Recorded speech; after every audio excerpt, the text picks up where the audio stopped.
Hello, hi, how you doing? Welcome back to my channel. So I'm back finally with another metal history mini-series. I've been working on this for ages because I've wanted to get the details right, because the details in the album that I've chosen for my second mini-series, so intricate, so detailed, I wanted to make sure that I got it right and I did it justice. So if you're new to this series, I have done one on 1914's Where Fear and Weapons Meet previously, so there's a full playlist basically breaking down each individual track and the historical or mythological story that inspired the track and the album altogether.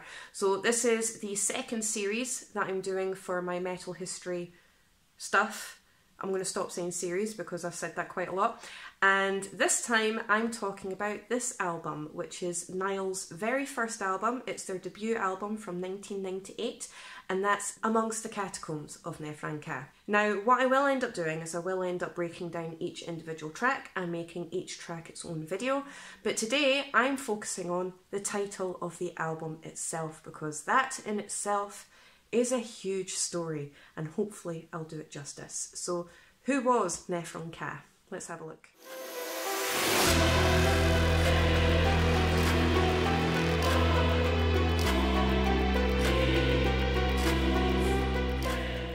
So Nephran-Ka, or the Black Pharaoh as he's also known as, was apparently the last pharaoh in the 3rd dynasty of Egypt. And he was basically responsible for bringing the cult of the animal-headed god to Egyptian society. So the likes of Ra, Anubis, Amun, these kind of gods he was responsible for. And he was not a very nice dude. At all. In the slightest. Absolutely not. But before I get into all of that and all the details surrounding his story, the thing that stands out the most and is the most interesting aspect of this character, this absolute creep, is the fact that he's fictional. He's completely made up. And he was basically made up by the famous American author of all things weird and wonderful and creepy and sci-fi, H.P Lovecraft.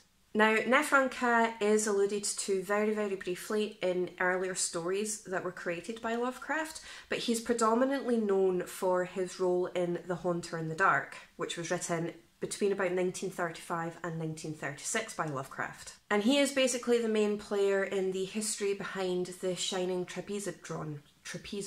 The Shining Trapezohedron. There are a lot of names in this that I am not going to be able to pronounce properly at all, so please bear with me, but I will put the title of things at the bottom of the video here because pronunciation is not my strong point. But Lindsay, what is the Shining Trapezohedron? I hear you not ask, but I'm going to tell you anyway.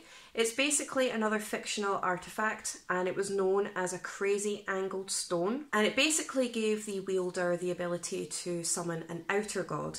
And the particular outer god that it summoned was, and I'm going to butcher this name, I'm going to refer to him as a different name throughout the video, which is a lot easier for me, but I'm going to give it a bash anyway.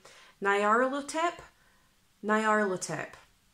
This guy, this creeper, right here, this one, name here, because pronunciation, absolutely not, but this creeper right here, it could summon this guy. And when you summoned him using this crazy angled stone, you would be summoning him in one of his many, many avatars known as the Haunter in the Dark. So for ease of purpose for me specifically throughout this video, I will be referring to Nyarlathotep, this dude right here, sorry if I pronounced that wrong, which I probably have. I will be referring to him throughout the rest of the video as the Haunter. Now basically, in exchange for thousands upon thousands of sacrifices, the Haunter would bestow upon the wielder the ability of foresight and to predict the future. They would basically be gifted the power of prophecy. Not only that, but they would gain arcane knowledge and the ability to see into other worlds and dimensions. Now, this stone in particular was created on a planet called Yuggoth, which was found on the outer edges of the solar system, either in the Kuiper Belt or the outer Oort cloud. By the way, the Kuiper Belt and the Oort cloud do actually exist. I think those are the only two things that exist in this story, apart from planet Earth. So now, I know what you're thinking, Lindsay, what are you talking about? Who is the Haunter? What is this stone? What is going on here? How does this fit into Nile's album? Let me explain and I'll tell you.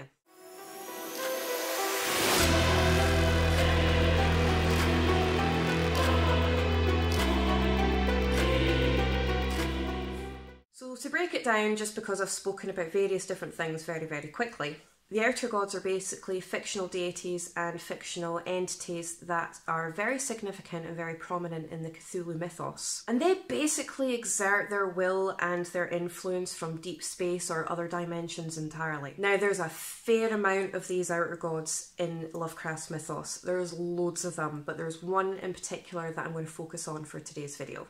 Nyarlathotep, the crawling chaos, or in this particular case, the haunter. Unlike the other outer gods who were either exiled to the stars or were sleeping and dreaming like Cthulhu, this guy, the haunter, was very, very active. He was very, very active, and he normally liked to hang out on planet Earth. In fact, he often disguised himself as a human, normally as a very slim, very tall, very joyous kind of happy guy. So if you have a really tall, slim, happy dude in your life, be careful. I'm only joking. As a disclaimer, that was an absolute joke. Please don't come for me. Anyway, it is thought that he has thousands upon thousands of different forms, most of which are absolute nightmare fuel, but that was his exact thing. Now, unlike the other outer gods, who didn't really have like a clear or solid agenda, this guy did. He absolutely did, and it was to spread chaos, madness, and absolute insanity. In fact, he preferred that over death and destruction. He was very manipulative, very deceptive. He took great joy in causing absolute chaos and insanity. Now, because he was the most active, because most of the other outer gods were exiled or sleeping or just not available, he basically took care of their affairs, and he basically took care of all of the different gods' cults and things like that. So he was seen as the messenger. But that doesn't necessarily make him any less powerful, absolutely not. This guy is absolute insanity. This is personification of insanity, and he was a very, very powerful dude.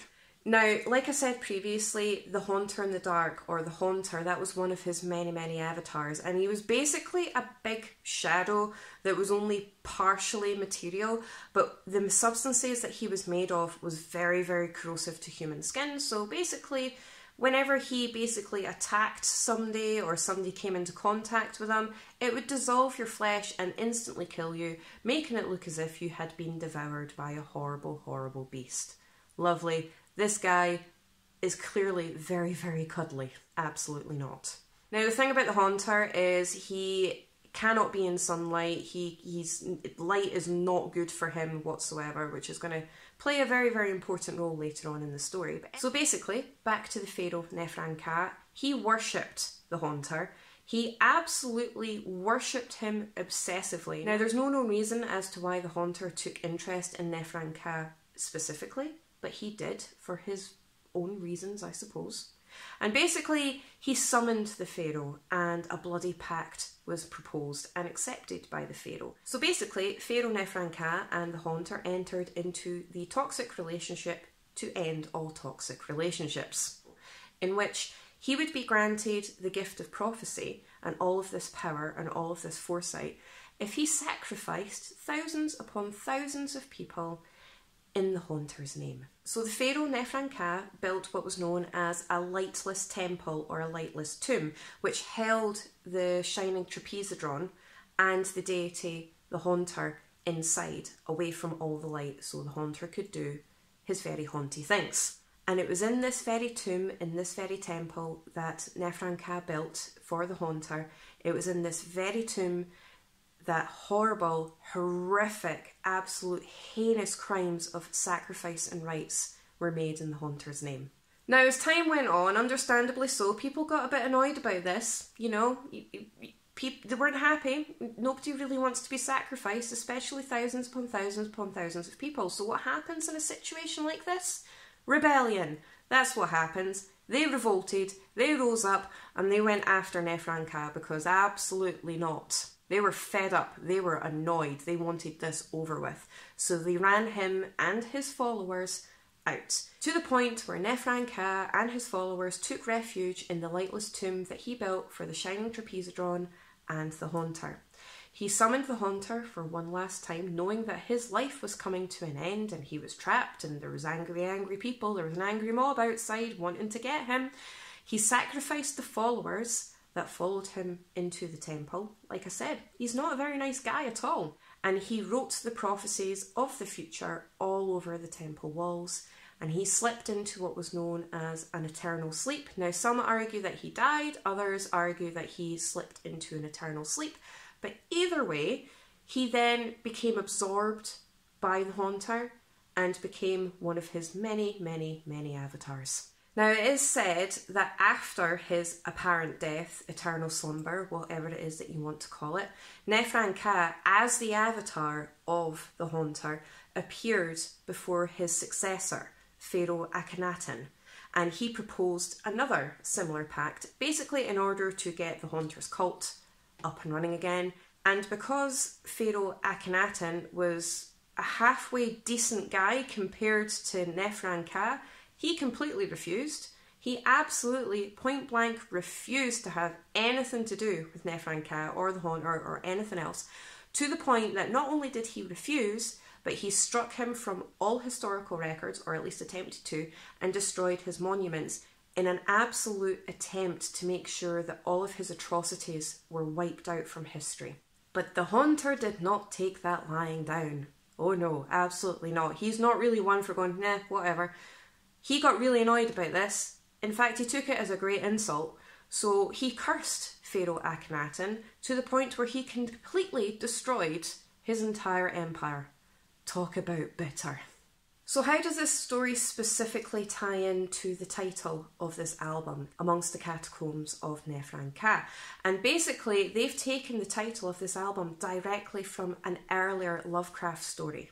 And this story in particular was The Outsider, and it's towards the very end of the story that this direct quote is taken. Now I ride the mocking and friendly ghouls on the night wind and play by day amongst the catacombs of Nephran-Ka, in the sealed and unknown valley of Hadoth by the Nile. So yeah, in this particular case, it's more about mythology than it is history, but it doesn't make it any less cool. But I have a strong feeling that there's going to be some Egyptology and history that are going to pop up in the songs that are on this album. So let me know in the comments section below what you think of this story in particular. Are you a fan of Lovecraft? And if you haven't read any previous Lovecraft, are you going to now after seeing this video? If you can like, share, subscribe, I really do appreciate your support. Thank you so much, and I'll see you in my next video.